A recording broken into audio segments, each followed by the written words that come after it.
260 से ज्यादा air strikes की गई हैं और हिजबुल्लाह के हथियार डिपो को टारगेट किया गया है। इन्हीं हमलों में बड़े पैमाने पर नागरिकों की मौत को लेकर भी खबर है। तो अभी तक किस तरीके से हमलों को अंजाम दिया गया है, एयर स्ट्राइक्स के जरिए वेपन डिपो, कमांड सेंटर्स और मिलिट्री कैपेबिलिटीज को जिस तरीके से कमजोर करने की कोशिश की है, बड़े हमलों को अंजाम देने का आईडीएफ की तरफ से दावा किया गया है। आगे बढ़ रहे हैं। अगर आपने ध्यान दिया होगा तो पुतिन क्या करते हैं कि जब उन्हें किसी जगह पर अटैक करना होता है तो पहले एयर स्ट्राइक करते हैं, उस शहर को तबाह करते हैं और फिर उसके बाद अपनी फौज को आगे बढ़ाते हैं। हमास के खिलाफ जंग के दौरान इस आईडीएफ को जो कैजुअलिटी हुई, उसके बाद उन्होंने यही तय किया कि हम उसी वक्त आगे बढ़ेंगे जब हम पूरी तरह से एयर स्ट्राइक करके तबाह कर देंगे। और वही वो कर भी रहे हैं। अगर हिजबुल्लाह के पास करीब 1.5 लाख के करीब मिसाइल थे, 10-1 हज़ार के करीब मिसाइल और रॉकेट से हिजबुल्लाह ने इजराइल पर अटैक किया था। बीते दिनों के जो लगातार एयर स्ट्राइक इजराइल से हो रहे हैं, उसमें माना जा रहा है कि 60-70 हज़ार के करीब जो रॉकेट और मिसाइल थे हिजबुल्लाह के, वो खत्म हो गए। तो ओवरऑल 50-60% जो है वो हथियार खत्म हो चुके हैं, लेकिन अभी भी एक बड़ा जखीरा है। और ऐसे में इजरायली ग्राउंड फोर्स जमीन पर जाने से पहले आईडीएफ की कोशिश है एयर स्ट्राइक से उन सबको तबाह किया जाना। लेकिन हाँ, इजराइल यहां नहीं रुकने वाला। देखिए, आज की तारीख में इजराइल खुद को अजय मान रहा है। इसे पता है कि अभी फिलहाल कोई नहीं रोक पाएगा और ये बात भी सच है। इजराइल को रोकने के लिए आपको अत्याधुनिक फाइटर जेट चाहिए, आपको एयर डिफेंस सिस्टम चाहिए। Sorry to but it. अब ये तस्वीर देख लीजिए, दो तस्वीरें एक साथ दिखाएंगे। पहली तस्वीर लेबनान की आपके सामने होगी और दूसरी तस्वीर गाजा की। लेबनान पर इजराइल की मिसाइल कैसे बरस रही हैं। मनीष इसी बारे में बता रहे थे कि कैसे एयर स्ट्राइक्स को अंजाम दिया गया है। इजरायली फाइटर जेट लेबनान में बारूद बरसा रहे हैं। 10 दिनों में ही लेबनान की हालत वैसी हो गई है जैसे गाजा की। इसीलिए ये दूसरी तस्वीर भी आपके सामने। लेबनान में भी इमारतों का मलबा इधर उधर फैला हुआ है, सब कुछ तहस नहस कर दिया गया है, मकान खंडर में तब्दील हो चुके हैं। जान बचाने के लिए लोग इधर उधर भाग रहे हैं।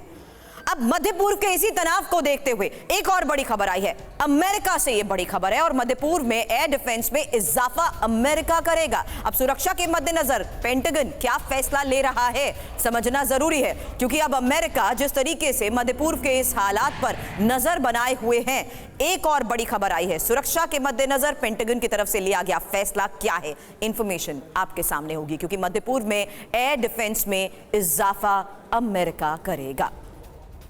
अमेरिका के लिए मध्य पूर्व आखिर इतना इंपॉर्टेंट है और मध्य पूर्व में कहां पर अमेरिका की फोर्सेस तैनात है, इस लिहाज से खबर को समझिए। और इंफॉर्मेशन वॉल पर यही डिटेल भी आपके सामने। अब मनीष और सुमित दोनों आइए। मेरे को यहां पर मध्य पूर्व के हालात को लेते हुए की जा रही चर्चा के तहत अमेरिका की तरफ से लिया गया फैसला मनीष बताइए, और अमेरिकी तैनाती का मतलब सुमित यहां पर समझाइए, क्योंकि ये लोकेशंस बहुत ज्यादा इंपॉर्टेंट हो जाती है। ये फैसला आखिर है क्या मनीष? सबसे पहले देखिए, वैसे तो ये सवाल आता है कि अमेरिका मध्य पूर्व में कर क्या रहा है, लेकिन आप देखिए इस मैप में शायद ही कोई मुल्क है जहां पर कि अमेरिकन बेस नहीं है। और जब हम अमेरिकन बेस की बात कर रहे हैं तो वो छोटा मोटा नहीं है, वो कुवैत से लेकर बहरीन तक इतने बड़े बड़े बेस हैं जो कि उतनी ईरान के पास एयरपोर्ट्स नहीं है। इसीलिए दिक्कत आ रही है। ईरान इस लड़ाई में सीधे क्यों नहीं कूद रहा? क्योंकि ईरान जैसे ही सीधी लड़ाई में कूदेगा, यहां पर जो अमेरिकन बेस मौजूद है वो इजराइल की रक्षा के नाम पर ईरान पर अटैक कर देंगे। एक क्लैरिटी यहां दर्शकों को दे देती हूं। ये जो इंफॉर्मेशन आपके सामने हमने मिडिल ईस्ट के इस मैप के लिहाज से रखी है,